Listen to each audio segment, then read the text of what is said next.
ወቅታዊ በሆነ ጉዳይ ዙሪያ ዓለም እንደሚታየው ዛሬ ብዙ ቀውስ ውስጥ ገብቷል። ጦርነቱ፣ በላው፣ የኑሮ ውድነቱ፣ የተለያዩ ነገሮች የሚመጡት በእኛው ሳቢያ በእኛው ወንጀል ነው። ጣት ላይ መቀሳሰር እከሌ የምንለው ነገር ሳይሆን ራሳችን የምንፈትሽበት ራሳችን የምንመረምርበት ጉዳይ ነው። በላዎች ሲመጡ ነገሮቹ ጥብቅ ሲሉ የኛ ወንጀል ነው። ቀደምቶቹ ያ ነበር ሚሉት የነበረው ወንጀሌ ነው፣ የኔ ወንጀል ነው ይሄ ነገር ያመጣው።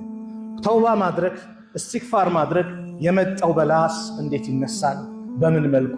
የዛሬው የጁማው ፕሮግራማችን ነው። ዓለም ላይ እንደምታዩት ሀያላን ሀገራት የሚባሉት መካከለኛው ምስራቅ ላይ፣ አውሮፓው ላይ፣ በተለያዩ ቦታ ላይ የተለያዩ ግጭቶች አሉ። ያ ግጭት ለኛ ሀገርም ተርፏል ነው አይደለም? የነዳጅ ሰልፉ ሲታይ ሰው ነዳጅን በሰላም የሚቀዳበት ጊዜ አልሐምዱሊላህ ብሎ አላህ እንዲያመሰግን አላህ ትንሽ ኮርኮም ያደርጋል። ይሄ የመጣው በላ የኛ ወንጀል ነው። በነቢዩላህ ሙሳ ዘመን ድርቅ ተከሰተ። ድርቁ ብዙዎችን ጎዳ፣ ብዙዎችን አጠፋ። 70 ሺህ የሚጠጉ ሰዎች ሙሳ ጋር መጥተው አላህን ለምንልን፣ አላህን ተማጸንልን፣ ይህን በላ አላህ እንዲያነሳልን፣ ዝናቡን አላህ እንዲለቅልን ሲሉ ሙሳ ዓለይሂ ሰላም አላህን ሲማጸኑ አላህ ያላቸው ምንድነው? መሐከላችሁ እኔን ሙንዙ 40 ሰና ለ40 ዓመታት ሲያምፀኝ የነበረ ባሪያ አለ፣ እሱ ከመሐከላችሁ ካልወጣ ጠብታ ዝናብ የለም አላቸው። ታዲያ ምን ላርጋል? ተጣራ ህዝብ ዘንድ ሙሳ ድምፄ ደካማ ነው እንዴት ይደርሳል የሁሉ ህዝብ ዘንድ አለ። እንዳውኑ ማይክራፎን የለም ምን የለም፣ ተጣራ ማድረሰኛ ኃላፊነት ነው አላቸው። ያ አላህ 40 ዓመት ሙሉ ሳምጽህ ሸሽገህ ደብቃ አስቀምጥከኝ፣ ዛሬ ወደ አንተ በመመለስበት ሰዓት ታጋልጠኝ።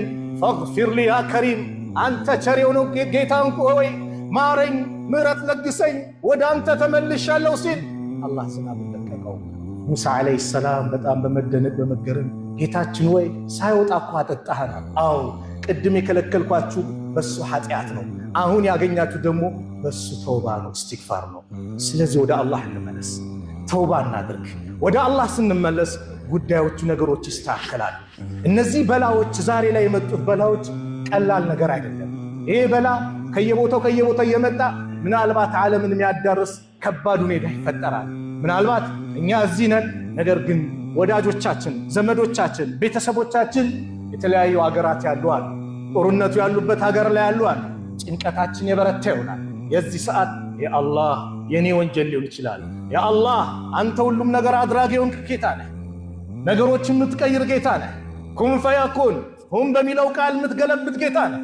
ጌታዬን በላውን አብርድልን፣ አንሳልን፣ ሰላሙን አምጣልን ብለን ዱዓ እናድርግ። ጦርነትን አትመኝ። ላ ተተመነው ልሐርበ፣ ጦርነትን እንዳትመኝ። ወስአሉላህ ልዓፊያ፣ አላህን ዓፊያን ለምኑት፣ ሰላምን ጠይቁት። የአንድ ቀን ሰላም ቀላል አይደለም፣ እንኳን የብዙ ቀናት። የአንድ ቀን ሰላም ቀላል አይደለም። ሁሌ ሰላምን ተመኝ። ይሄ በመጣ በተበጠበጠ እንዳትል፣ ሰላምን ተመኝ። የአላህ መልእክተኛ እኮ ስለ ሰላም ሲነግሩን አንድ ሰው የቀን ጉርሱን ካገኘ ዓፊያ ሆኖ ከዋለ አካባቢው ሰላም ከሆነለት ሰላም ካደረ ዱንያን በአጠቃላይ ጨብጧታል አሉ ነቢዩ ሰለላሁ ዐለይሂ ወሰለም። የአንድ ቀን ሰላም ቀላል አይደለም፣ እንኳን የወራት የዓመታት። ስለዚህ ሁሌ አላህን ሰላም ነው። አዎ ሰላት ሰግደንም ያንን ነው የምንጠይቀው። አላሁመ አንተ ሰላም ወሚንከ ሰላም። አዎ አንተ ሰላም ነህ፣ ሰላምም ካንተ ነው። አዎ አላህ ሰላምን ካልሰጠ ማንም ሊሰጥ አይችልም። ስለዚህ እሱ ቁል ሲሩ ፊል አርድ፣ በምድር ላይ ሂዱ፣ ተጓዙ፣ ተመልከቱ። አንዙሩ ከይፈ ካነ ዓቂበቱ ለዚነ ሚን ቀብል፣ ከእናንተ በስተፊት የነበሩ ሰዎች መጨረሻቸው ምን እንደነበረ።